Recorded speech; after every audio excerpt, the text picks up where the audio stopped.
Subscribe to our channel by clicking the subscribe button. Click the bell button and enjoy the latest uploads from our channel. آداب عرض باران رحمت میں ہم آپ سب کا خوش آمدید کہتے ہیں اور ہمارے ساتھ فصیح الدین سہروردی صاحب آ چکے ہیں. السلام علیکم. السلام علیکم سر. جناب آج ہماری ڈسکشن چل رہی ہے ریاکاری پر. جی تو علامہ صاحب آپ سے پوچھنا چاہتا ہوں کہ ریاکاری کی کیا مذمت کیا نقصان ہے؟ دیکھیں ریاکاری خلوص کی ضد ہے اور اللہ بندوں کو خالص ہونے کا موقع دیتا ہے اور جب بندہ اس کا مطلوب ہو جاتا ہے مقصود ہو جاتا ہے تو اسے مخلص بنا دیتا ہے. ایک ہے مخلص ایک ہے مخلص. انہو عبادنا المخلصین حضرت یوسف کے بارے میں ہے. کذالک یجتبیک ربک اے یوسف تمہارے رب نے تمہیں اجتبا. کل امام حسن مجتبی علیہ السلام کے بارے میں ہم خود حضرت کی خدمت میں تھے. مجتبا یعنی جس کو خالص کیا جائے جس کو تمام آلودگیوں سے پاک کیا جائے. ریاکاری ایسا ہی ہے جیسے آپ کسی اپنی جنس میں کسی آپ اپنے مال میں کسی چیز کو ملا دیں. ملاوٹ ریاکاری آپ کہہ لیجئے ملاوٹ.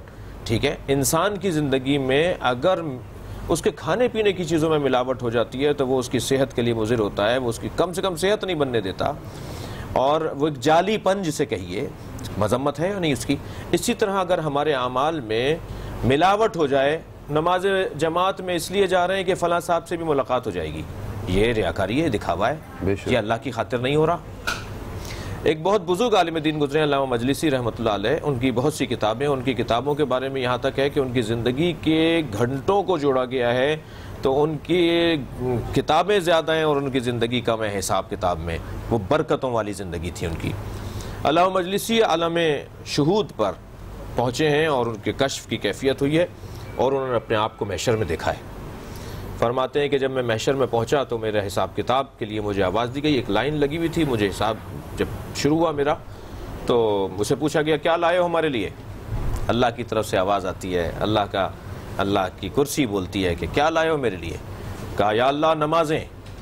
کہا نہیں وہ تو تم نے اس لیے پڑھی تھی کہ تمہارے پیچھے لوگ زیادہ آتے ہیں نہیں جاؤ گے تو لوگ پوچھیں گے. وہ تو تم نے اس لیے پڑھی تھی کہ تمہیں فلاں سے ملاقات کرنی تھی. یا اللہ روزے. کہا نہیں وہ تم نے روزے تو اس لیے رکھے تھے کہ معاشرے میں تم اگر روزہ نہیں رکھتے تو لوگ تمہاری مذمت کرتے. حج پہ نہیں جاتے تو لوگ ایک ایک عمل. یا اللہ کتابیں. کہا نہیں وہ تم نے اس لیے کہ تمہاری تعریف ہو. تم نے کتنی کتابیں لکھی ہیں. کوئی عمل ایسا نہیں رہا کہ جس کو پیش کر سکیں. کہا یا اللہ تیرا کرم تیرا رحم تجھ سے مانگتا ہوں. مجھ پہ کرم کر. تو نے تو سارے میرے اعمال میں کوئی نہ کوئی ملاوٹ تھی کوئی نہ کوئی ریاکاری تھی جس کی بنیاد پر قبول نہیں کیے جا رہے ہیں. مجھ پہ کرم کر. کہا کہ اے مجلسی اب کشف کی کیفیت ہے. مجلسی تم فلاں کتاب لکھ رہے تھے اور دوات میں قلم ڈبو کر تم اپنے قلم کو اپنے کاغذ پہ چلا رہے تھے. اسی وقت ایک پیاسی مکھی اڑتی ہوئی آئی اور تمہارے قلم کی روشنائی پہ جو قطرہ لگا ہوا تھا اسے پینے لگی. تم نے اپنا قلم وہاں کچھ دیر روکا کہ وہ پی لے اور اس کو سیرابی ہو جائے. وہ عمل تمہارا ہم قبول کر لیتے ہیں اور تمہیں جنت میں بھیج دیتے ہیں. سبحان اللہ. تو ریاکاری اب یہ انسان کام انجام دے رہا ہے کہ جی کوئی مجھ سے راضی ہو جائے دوسرا مجھ سے راضی ہو جائے دوسرے کو دکھانے کی خوش کرنے کے لیے ہر وقت. میں ایک اور آپ کو بڑی حسین ایسی ایک کشف کی کیفیت ہے. حضرت آیت اللہ شیخ المحدثین علامہ محمد عباس قمی جن کی بہت معروف کتاب ہے ادعیہ اوراد اذکار کی. یعنی شیعہ برادران میں اور اہل سنت میں بھی اس کا تعارف ہے لیکن شیعوں کے ہاں شاید ہی کوئی مسجد ملے گی جہاں مفاتیح الجنان آپ کو نہ ملے قرآن کے کہیں قریب رکھی بھی. اور شاید ہی کوئی گھر ہوگا جہاں مفاتیح الجنان ہمارے یہاں نہ ہو. مفاتیح الجنان کے مؤلف ہیں عارف خدا عارف کامل تھے سالک تھے. ان کے والد ایک دن آئے کہنے لگے بیٹا ہماری مسجد کا پیش نماز روزانہ ایک کتاب سے ایک صفحہ پڑھ کے کھول کے پڑھتا ہے ہمیں نصیحت کرتا ہے اور ہم سب پر اتنا اثر ہوتا ہے کہ ہماری آنکھوں میں آنسو آ جاتے ہیں. تم اتنے عرصے سے مدرسے میں پڑھا رہے ہو تم نے آج تک کوئی ایسی کتاب نہیں لکھی. انہوں نے کہا ابا اس کتاب کا نام کیا ہے. کہا اس کتاب کا نام ہے منازل الاخرہ. آخرت میں کیا ہوگا. والد کا انتقال ہو گیا. شیخ عباس قمی نے نہیں بتایا کہ وہ کتاب میں نے تو لکھی ہے. میری ہی کتاب ایک علاقے کا پیش نماز آپ کو امام جماعت آپ کو سناتا ہے لیکن کیسے بتائیں، کیوں اظہار کریں کہ میں، ہمیں تو ایک مرتبہ شیطان چٹکی بھرتا ہے، بھائی کسی اور کی تعریف ہو رہی ہے، تم نے بھی تو یہ کارنامہ انجام دیا ہوا ہے، تم بھی تو بتاؤ کہ تم بھی تو کچھ ہو. اور ایک مرتبہ ہم جب تک اظہار، وہ جو ہے وہ حدیث، تو یہ حدیث قدسی ہے، لیکن کنت کنزا مخفیہ میں چھپا ہوا خزانہ تھا. یہاں تو آدمی ایسا لگتا ہے جیسے ہر شخص چھپا ہوا خزانہ ہے، جب تک وہ بتا نہیں دے کہ میں کیا ہوں اس وقت تک. یہ ہے وہ ریاکاری سر. اور آج کل کا زمانہ دیکھیں، سوشل میڈیا کا زمانہ یہی تو ہے. جی بالکل. شو یعنی بعض پہلے کہا جاتا تھا نیکی کر کنویں میں ڈال، اب کہا جاتا ہے نیکی کر میڈیا میں ڈال، یعنی اس کا اظہار کر، اس کا شو کر. یہ کیفیت ہو چکی ہے. اور یقیناً جو ہمارے ہاں معاملات روحانی اعتبار سے کمزور پڑ رہے ہیں، پہلے دعائیں قبول ہوتی تھیں، پہلے ہمارے ہاں سکون تھا، چین تھا، اطمینان تھا، امن تھا.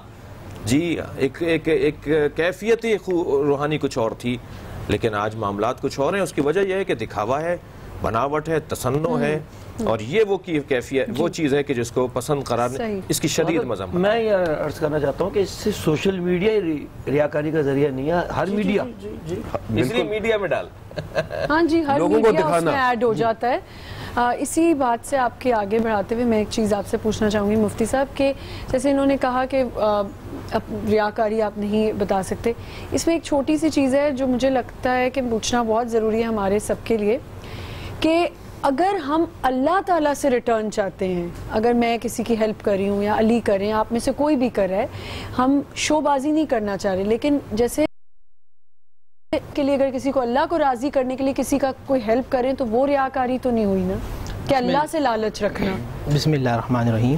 دیکھیں پہلے بھی ایک بات عرض کر دی تھی کہ جو چیز آپ اللہ سبحانہ و تعالیٰ کے لیے کر رہے ہیں یہ ریاکاری نہیں ہے. خالق کے لیے جو بھی کریں وہ ریاکاری نہیں ہے. مخلوق کے لیے آپ کرتے ہیں کہ لوگوں دکھاوے کے لیے، تو وہ ریاکاری نہ کریں. اگر ہم میں اگر کسی کی ہیلپ کرنا چاہ رہی ہوں، میں کہوں یا اللہ پاک میں اس کی ہیلپ کروں گی تو مجھے اللہ سے اس کا اجر بس مل جائے. یہی تو عبادت ہے، یہ ریاکاری نہیں، یہ تو آپ کو سمجھانے کا. لیکن کچھ لوگ اس کو بھی بناوٹی سمجھ لیتے ہیں. دیکھیں یہ ریاکاری کی ضد جو ہے نا، ریاکاری کی ضد ہے خلوص. ٹھیک ہے، یہ مثال تو خلوص کی مثال. جناب تو اب آپ کی بات نہیں کاٹ رہا، لیکن یہی آمنہ کا سوال میں اور آپ تھوڑا سا سامنے لانا چاہ رہا ہوں. اگر آپ لوگوں کی ہیلپ کر رہے ہیں، یہ آپ کے اور آپ کے اللہ کے بیچ کی بات ہے، لیکن اگر آپ سے اتنی ہیلپ نہیں ہو پا رہی جتنا وہ بندہ یا بندی ڈیزرونگ ہے، اگر آپ پھر میڈیا یا لوگوں کے سامنے لانا چاہ رہے ہیں کہ دیکھیں میں ایک سیلیبریٹی ہوں، میں یہ مدد کر رہا ہوں، آپ لوگ بھی اس میں جڑ جائیں تاکہ اس کے اور مدد ہو جائے، یہ لوگوں کو دکھانا بھی ہو گیا ایک طریقے سے، لیکن ساتھ میں اللہ کی عبادت بھی ہو رہی ہے، تو اس میں جو کشمکش، جو کنفیوژن آتی ہے، اس کا کیا کہنا ہے؟ پہلی بات تو یہ کہ جتنی آپ کی استطاعت ہے آپ اتنی کوشش کریں. لا یکلف اللہ نفسا الا وسعها. اللہ سبحانہ و تعالیٰ نے آپ کو مکلف نہیں بنایا کہ آپ جو ہے اس کے لیے، جس کی وجہ سے وہ تمام چیزیں ختم ہو گئیں. ایک بات یاد رکھیے گا، ابو معاذ بن جبل رضی اللہ تعالیٰ عنہ کی حدیث ہے. اب آپ نے وہ جو بات کری وہ ذہن میں آتی.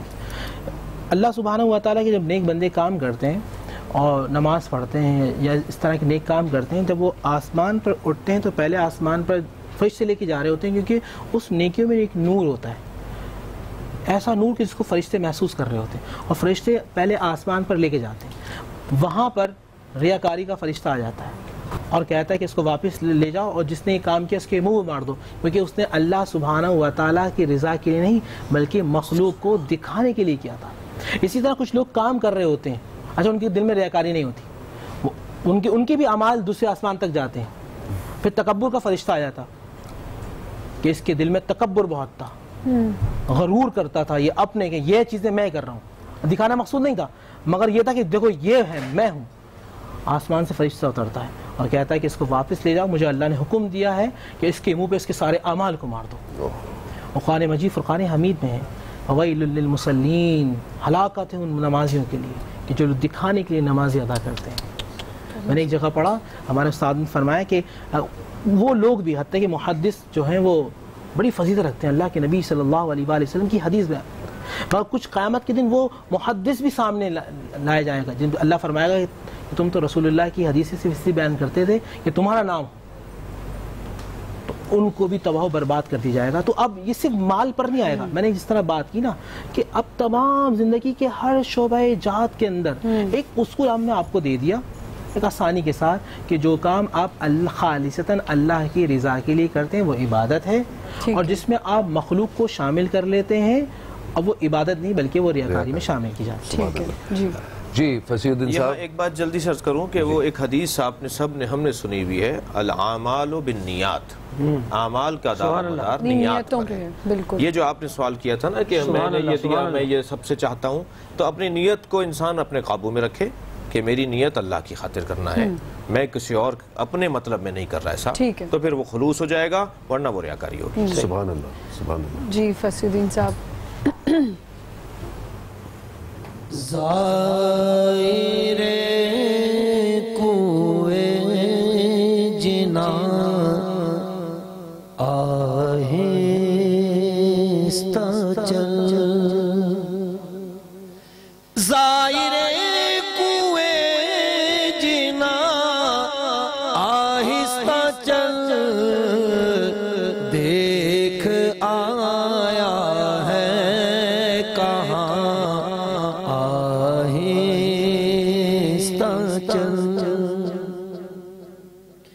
دیکھ آیا ہے کہاں آہستہ چل،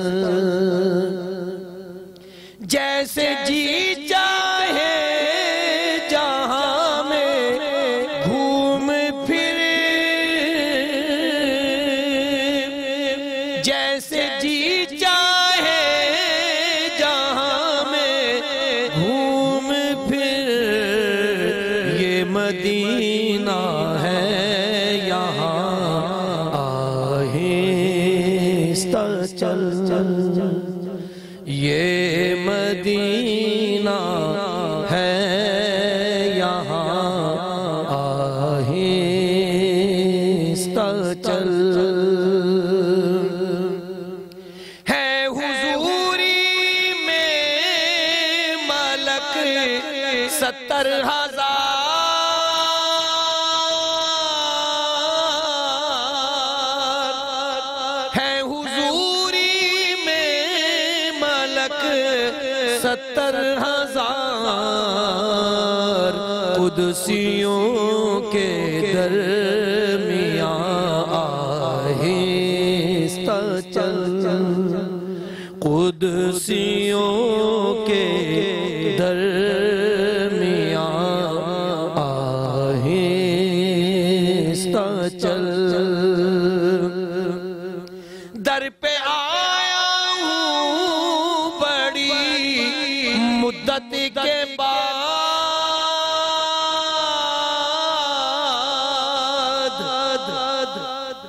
در پہ آیا ہوں بڑی مدت کے بعد، اے میری عمر رواں آہستہ چل، اے میری عمر رواں آہستہ چل، بارگاہ ناز میں آہستہ بول، بارگاہ ناز میں آہستہ بول، ہونا سب کچھ رائے گا آہستہ چل، ہونا سب کچھ رائے گا آہستہ چل۔ جی ایک دفعہ پھر سے آپ کو خوش آمدید کہتے ہیں ہم بران رحمت میں، اور بہت اچھی ڈسکشن چل رہی ہے ہماری ریاکاری پہ، بہت خوبصورت سہروردی صاحب، بہت خوبصورت۔ جزاک اللہ جزاک اللہ۔ جیسے علی نے بات کی، میں پھر بھی اسی بات پہ اٹکی میں ابھی بھی میں چاہتی ہوں کہ اس کو ہم اور الیبریٹ کریں، کہ علی نے کہا کہ ہم ایک دوسرے سے، لیکن کیا یہ تو بری بات نہیں ہے نا قاری صاحب کہ آپ دو، مطلب اگر ہم فرینڈز ہیں، ایک گروپ ہے، تو آپس میں تو ایک دوسرے کو بول سکتے ہیں نا بھائی یہ میرے سے نہیں ہوا، اتنا میں کر سکتی ہوں، یہ اتنا کر دے یا وہ کر دے، لیکن سوشل میڈیا پہ جو لوگ یہاں پھر اپنے شوز میں بٹھا کے لوگوں کے لیے جمع کر رہے ہوتے ہیں، کیا وہ بھی ریاکاری میں آ جاتا ہے؟ قرآن مجید فرقان حمید میں آیت مقدسہ ہے وَتَعَاوَنُوا عَلَى الْبِرِّ وَالتَّقْوَىٰ، مددگار ہو جاؤ نیک کاموں میں، ایک دوسرے کے ساتھ تعاون کرو، وَلَا تَعَاوَنُوا عَلَى الْإِثْمِ وَالْعُدْوَانِ، اور جو برائیوں کام ہے اس میں مددگار نہ بنو.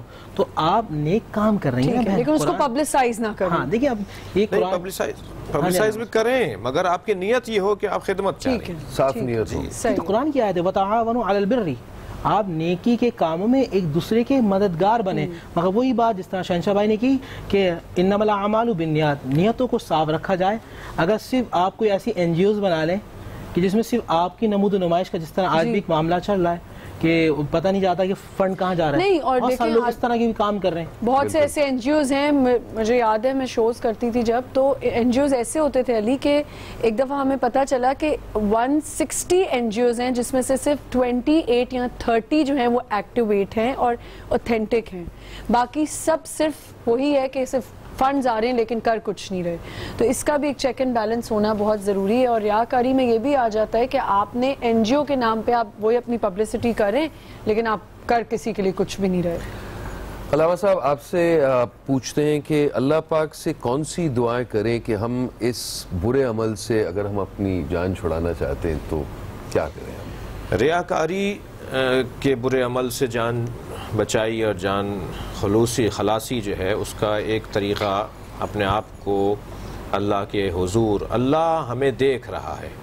دیکھیں ہم اپنے گھروں میں بڑی خوبصورت مناظر کی سینریز کو لگاتے ہیں اور اس کو فریم کروا کے بھئی یہ فلاں جگہ گئے تھے وہاں کی تصویر ہے اور یہ فلاں کا منظر ہے، یہ کہاں کی تصویر ہے. قرآن مجید کی کچھ آیات ایسی ہیں جنہیں فریم کروا کے خوش خطی سے لکھوا کر اپنے گھروں میں لگانے کی ضرورت ہے. ان میں سے ایک آیت ہے ہمارے اس موضوع سے متعلق بھی ہے اور بات بھی ہے، اور وہ سورہ تکویر کی آیت ہے فَأَيْنَ تَذْهَبُونَ، کہاں جا رہے ہو. اسے خوبصورت لکھوا کر لگائیں. جاتے آتے ہماری نگاہ اس پہ پڑ رہی ہے. قرآن اللہ ہم سے پوچھ رہا ہے کہاں جا رہے ہو. اگر اللہ کی خاطر جا رہے ہیں تو جاؤ، نہیں جا رہے اللہ کی خاطر کہاں جا رہے ہیں. بہت خوبصورت بات ہے. یہ کام تمہارا اگر اللہ کی خاطر ہے تو بہت اچھا، ورنہ کہاں جا رہے ہو. سبحان اللہ. تو ہمیں اللہ کو جواب دینا ہے. کوئی ہے ہمارا، کہیں سرخ بتی ہے ہمارے لیے، کہیں ہماری زندگیوں میں کہیں ریڈ زون ہے، کہیں حرام ہے، کہیں جو ہے وہ مکروہات ہیں، کہیں جانے کا ہمیں اجازت ہے، کہیں جانے کی اجازت نہیں ہے. تو ہمیں ان چیزوں کی طرف توجہ کی ضرورت ہے. جب ہم اس چیز کو محسوس کر لیں کہ کوئی ہے جو ہمیں پوچھنے والا ہے، ہماری ایک ایک چیز، یہ کرامن کاتبین، یہ جو فرشتے ہمارے دائیں بائیں بیٹھے ہوئے ہیں، یہ یقیناً مادی نہیں ہے جو ہمارے ہاتھ لگنے سے اڑ نہیں رہے یا ہمیں محسوس نہیں ہو رہے، کیونکہ فرشتہ مجرد مخلوق ہے. یہ جو ہمارے ساتھ 2 فرشتے اللہ نے قرار دیے ہیں، ہمارے گناہوں کو بھی لکھتا ہے اور ہماری نیکیوں کو بھی لکھتا ہے. تو ہمیں یہ باور کرنے کی ضرورت ہے اس بیماری سے جب جان چھٹے گی کہ جب ہم یہ باور کریں گے کوئی ہمیں دیکھ رہا ہے، اللہ ہمیں دیکھ رہا ہے، کوئی ہمیں دیکھ رہا ہے. اس وقت ہمارے اوپر یہ 10 کیمرے لگے ہوئے ہیں نا آپ کے، کتنے ہم محتاط ہو کے بیٹھ رہے ہیں صاحب کو ہمارے کپڑے ٹیڑھے میڑھے نہ ہو جائیں، ہم کوئی ایسی بات نہ کر دیں. کیوں؟ اس لیے کہ ہمیں یقین ہے کہ اب ان کے ذریعے کروڑوں لوگ ہمیں دیکھیں گے. جب ہمیں یقین ہو کہ ہم بند کمرے کے اندر ہیں مگر ہمیں اللہ دیکھ رہا ہے. جب زلیخا نے حضرت یوسف کے ساتھ وہ فعل انجام دینا چاہا جس کا سورہ یوسف میں ذکر ہے، تو ایک دم اس کو خیال آیا کہ اس کے حجرے میں بت رکھا ہوا جس کی وہ پوجا کرتی تھی. تو اس نے وہاں پڑی ہوئی ایک چادر اس بت کے اوپر ڈال دی. حضرت یوسف نے پوچھا یہ کیا کیا تم نے؟ کہا کہ اس اللہ سے مجھے اپنے اللہ سے حیا آ رہی ہے، یہ مجھے دیکھ رہا ہے. حضرت یوسف نے فرمایا میرے اللہ پہ چادر نہیں ڈالی جا سکتی، میری اللہ کی آنکھوں کو بند نہیں کیا جا سکتا. تو نے اپنے اللہ کی آنکھوں پہ چادر ڈال دی، میرا اللہ تو مجھے ہر حال میں دیکھ رہا ہے، اس لیے میں گناہ نہیں کر سکتا، میں غلط کام نہیں کر سکتا. تو اگر ہم اس برائی سے بچنا، کسی بھی برائی سے بچنا چاہتے ہیں تو ایک بہترین فارمولہ یہ ہے کہ ہمیں یہ باور کرنا پڑے گا کوئی ہمیں دیکھ رہا ہے، اور جو دیکھ رہا ہے اس کے ہاتھ میں اختیار ہے. وہ صرف اور صرف حاکم نہیں ہے، مقتدر بھی ہے. وہ صرف مالک نہیں ہے، وہ اختیار بھی رکھتا ہے. تبارک الذی بیدہ الملک وہو علی کل شیء قدیر، سورہ ملک کی ابتدائی آیت. بابرکت ہے وہ ذات جس کے ہاتھ میں ملک ہے، یعنی یہ حاکم بھی ہے، وہ علی کل شیء قدیر، اور ہر شے پہ قدرت بھی رکھتا ہے. ہمارے ہاں حاکم ہے مگر مجبور حاکم ہے. جی بالکل، ان کے ہاتھ میں کچھ ہے ہی نہیں. اللہ وہ حاکم ہے جو مختار بھی ہے، وہ مالک ہے جو مختار بھی ہے، وہ مالک ہے جو قادر بھی ہے. تو ہمارے اوپر نگاہ رکھنے والا ہمیں شدید عذاب میں مبتلا کرے گا. اور بعض چیزوں کی تو میں عرض کروں کہ آخرت کا بھی انتظار نہیں کیا جاتا اللہ کی طرف سے. بعض گناہ ایسے ہیں کہ جن کا نتیجہ اسی دنیا میں اللہ عطا کرتا ہے. لہٰذا ہمیں ماہ مبارک رمضان ہے، اس کے پیغاموں میں اہم پیغام یہی ہے کہ ہم دیکھیں، ہم اس پہ باور کریں، یقین کریں کہ ان اللہ یرا، اللہ دیکھتا ہے، اللہ دیکھ رہا ہے، کوئی ہے جو ہمیں دیکھتا ہے. بس یہی اگر ہمیں یقین ہو جائے گا تو ہم بہت ساری برائیوں سے بچ جائیں گے. بالکل بالکل صحیح. زبردست. جی وبالآخرۃ هم یوقنون. جی بڑا ایک معاملہ یہ ہے کہ ہمیں آخرت کے دن پر نا یقین کامل نہیں ہے. مالک یوم الدین کے جب ہم حساب و کتاب کے لیے رب کی بارگاہ میں کھڑے ہیں، ہم 5 گھنٹے کا حساب نہیں دے سکتے جناب، تو 50 سال کا حساب و کتاب کیسے دیں گے؟ اور وہ علیم و خبیر ہے، جو دلوں کے حال کو جانتا ہے، جو آپ کے ذہن میں جو چیزیں آ رہی ہیں اس کو جانتا ہے، اور پھر آپ کے نیتوں کو جانتا ہے. تمام چیزوں کو اللہ سبحانہ و تعالیٰ واقف ہے. اگر آپ اس چیز کو اپنے ذہن میں بٹھا لیں گے تمام برائیوں سے بچ جائیں گے. اور پھر قرآن مجید فرقان حمید کی جو آیت ہے لبالمرصاد، اللہ تاک لگا کر تمہیں دیکھ رہا ہے. جب شکار پہ جاتا ہے نا، اور شکاری پہ فائر کرنے سے پہلے 1 منٹ کی ججمنٹ کرتا ہے، اور جب جا کے وہ فائر کرتا ہے، یعنی بہت زیادہ دقیق نظر اس پر ہوتی ہے. اللہ اس سے بھی زیادہ آپ کو دیکھ رہا ہے. لبالمرصاد، تاک لگا کر آپ کی سارے چیزوں کو واچ ہو رہا ہے.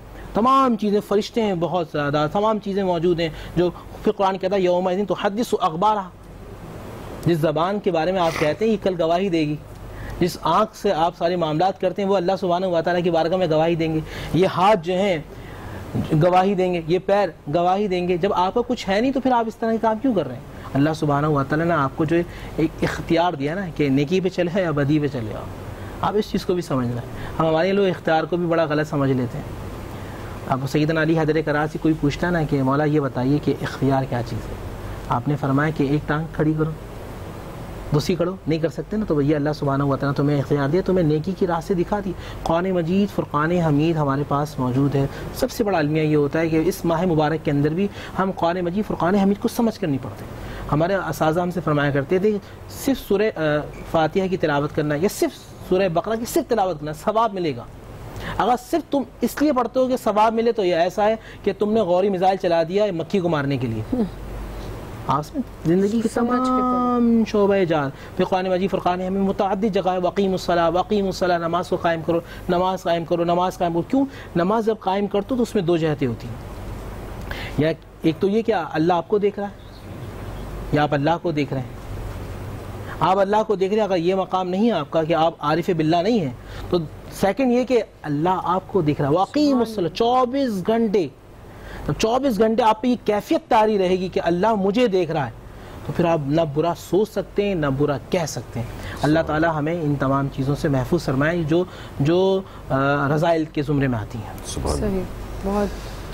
ہم چلتے ہیں فیروز الدین سہروردی صاحب کی طرف. جی بسم اللہ. جی بسم اللہ.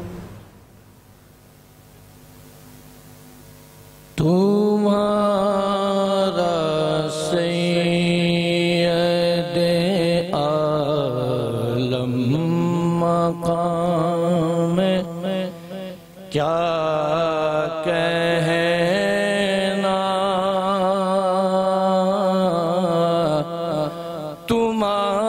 تمہارا سید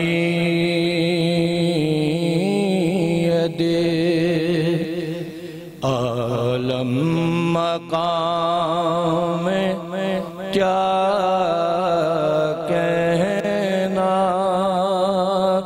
تمہارا سید عالم مقام کیا کہنا، خدا بھی درود و سلام کیا کہنا،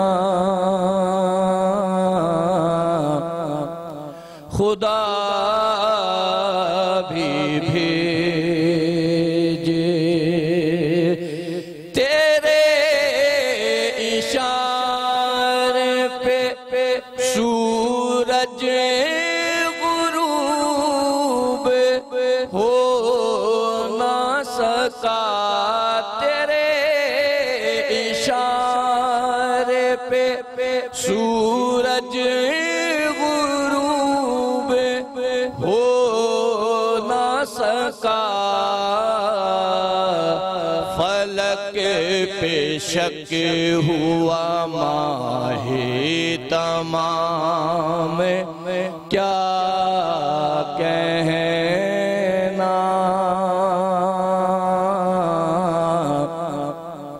فلک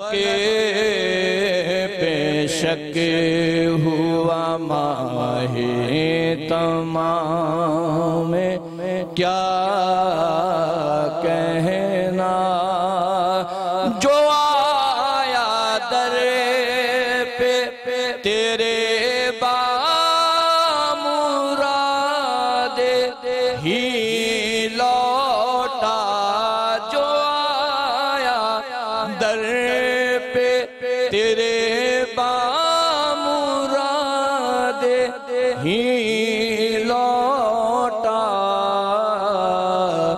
رسول پاک تیرا فیض عام کیا کہنا دل ریاض کی یہ آرزو بھی ہو پوری دل ریاض کی یہ آرزو بھی ہو پوری